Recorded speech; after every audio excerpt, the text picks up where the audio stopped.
Good morning, everyone. I know it may not be morning for you, but it's morning for me. Um, I am a man on a mission today. We are in full drift prep mode because next week we have U.S. Drift Circuit here in Sebring, and I've got to make sure I've got the car ready. I mean, it's technically fine right now, other than I guess one thing that I do really need to do. But other than that, there is a bunch of like maintenance stuff on the car that I've never did when I got it, and or while I owned it. So I figured I'd get some of that stuff done now while I had nothing real crazy that needed to get done. So we've got our list here.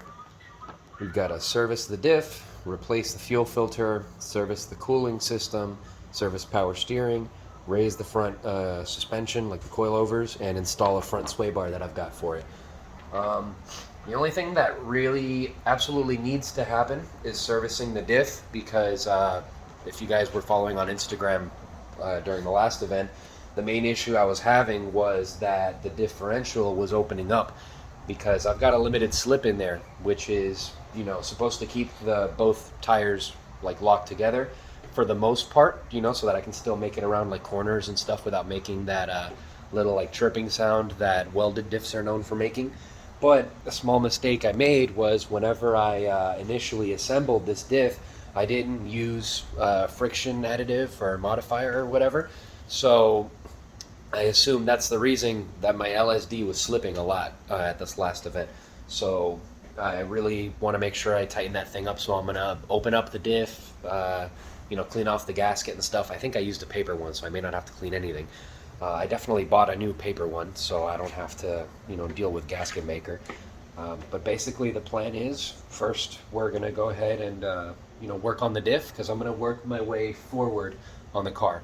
So yeah, let's go ahead and get it up in the air and open up this diff.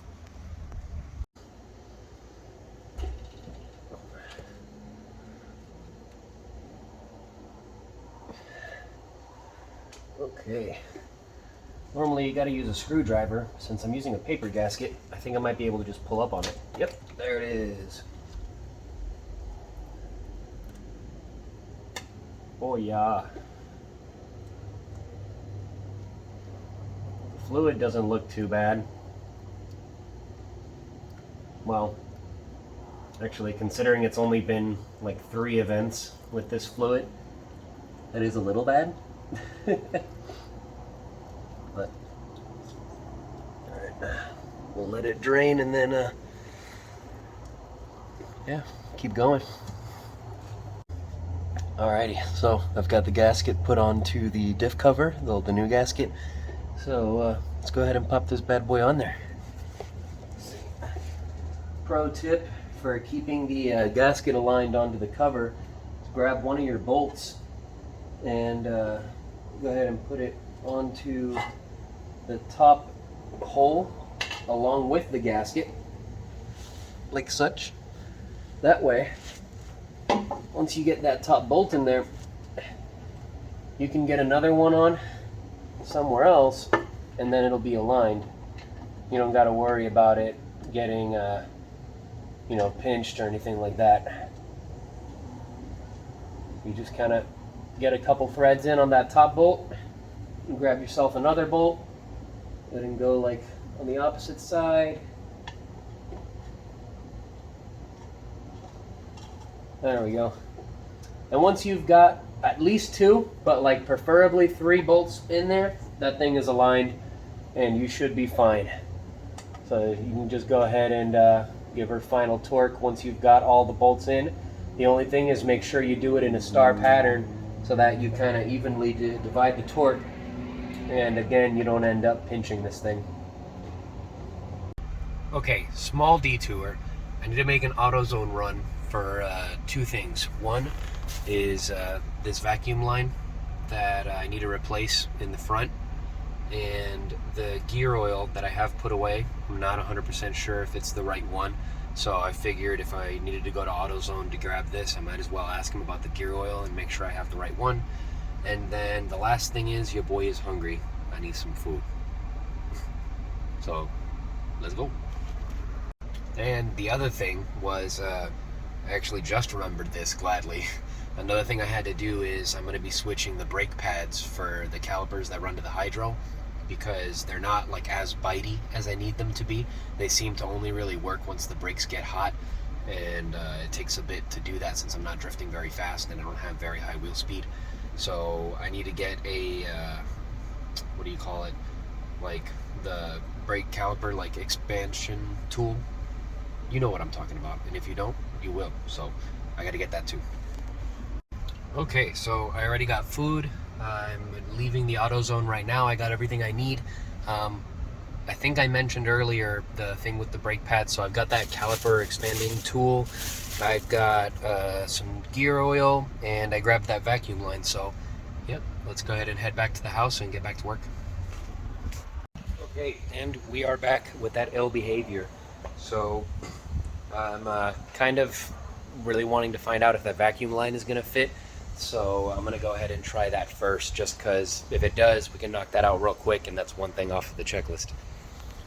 Doesn't fit, so I'm going to have to go to like O'Reilly's later and see if they have a bigger size of that hose.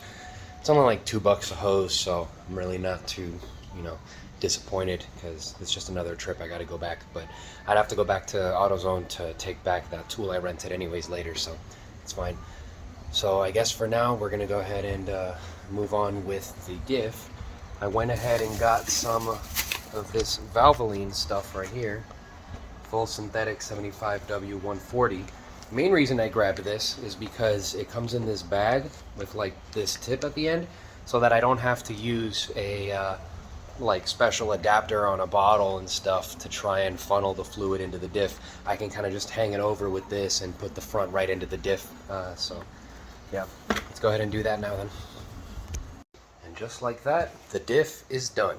So now, we can go ahead and knock that off of our handy dandy list. Okay, the next thing I think I'm gonna do, let's do the brakes. So I've got the wheel off on the driver's side. I already took the bolt off for the calipers so that I could get the pads exposed. So now I just gotta grab these bad boys. So these things are still basically new. The thing is, I got like performance pads thinking that it would be better, for the hydro and stuff. But what I didn't realize is that performance pads are rated to be to work at higher temperatures, so that they could, withstand the abuse of like laps and laps of track time. The cheaper pads are actually meant to work at low temperatures because it's just, for daily street use. And that's really what I need. I need that initial bite. So I'm going to keep these so that I could actually use them on like the backs in case I ever want to, upgrade and stuff. But the new ones I got are like the very cheapest ones that you can get at AutoZone. So hopefully this will work. Driver's side is done, all buttoned up and torqued down. Now it's time to go on to the passenger side. Okay, so I'm here on the passenger side. I already got the new pads in, but I wanted to talk to about something to show you guys what this is. So this is the piston, like compression tool for your brake caliper. So the reason you need this is because a lot of times if you guys are switching your brakes, it's because the old ones are bad and worn down. Now, if you have worn down brakes, those things are only, maybe 1/8 of an inch thick, as opposed to these new pads that are really like a little over 1/4 of an inch thick. So once you put those new pads on there, this piston right here is going to be too small. Like this distance right here is going to be too small for you to be able to fit the caliper back over the pads. So what you need is this special tool that locks into these teeth right here and puts pressure against this little bracket right here, and then as you twist it, it pushes in the set height of that piston so that you can go ahead and be able to close it over your new pads. With that, we've got our second item to knock off the list. Got to swap rear brakes. Oops, wasn't the straightest line looking through the camera, but alrighty. Well, I guess since we're staying in the rear, I guess we'll do the fuel filter next. So I lied a little bit about the fuel pump. I got invited to go have lunch with some friends, so I decided to take a break from the car and go do that. And I went to return that brake tool and while I was there I got the hose switched out, and the new hose I got worked. So, well, I actually ended up having to use two different hoses, and then I put them together in the middle. So, but yeah, that vacuum line is on. So we can go ahead and knock off another thing off of our list. Replace vacuum line. Perfect. All right. So now let's take a look at that fuel filter for real this time. So I'm running into an issue. I've got this little tool right here that is to remove like fuel lines, or at least the fittings that are used on the stock fuel lines. But the smallest diameter on here is still too big to get into the fuel line that I have.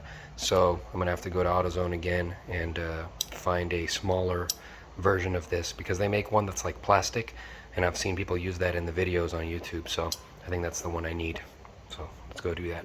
All right, we're back with more tools. Hopefully this should work. Okay, old fuel filter is removed. Here's our new one. Now we just got to put it in the car. Alrighty, check it out. There's our new fuel filter. Installed, buttoned up.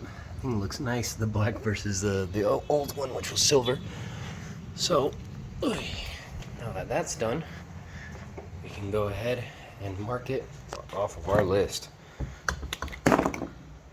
Replace fuel filter.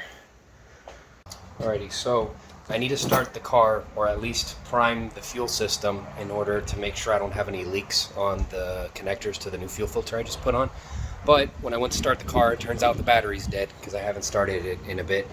And then when I grabbed my jump box, turns out my jump box only has like 46% battery, and it needs, I don't know what amount, but it told me it's too low to jump the car. So basically I put the jump box to charge, and I've got to wait until the jump box is charged to make sure the fuel system is good. So I think I'm probably not going to end up working, doing anything else on the car today. But I'm going to go ahead and wait till that jump box is charged up a little bit, and then we'll come back later, start the car, take it for a test drive, make sure the lines aren't leaking.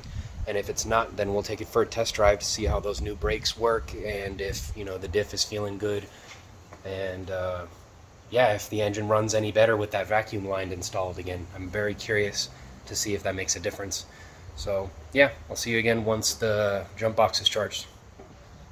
Okay, jump box is at 57%. Let's see if it's enough.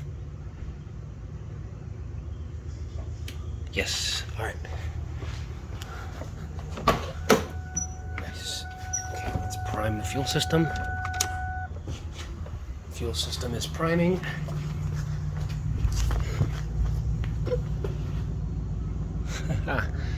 No leaks. All right, let's see if it'll start. Come on, baby. Start for me.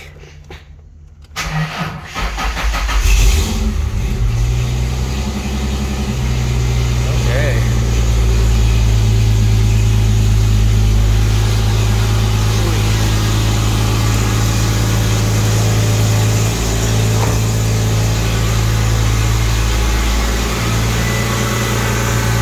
Disconnect this.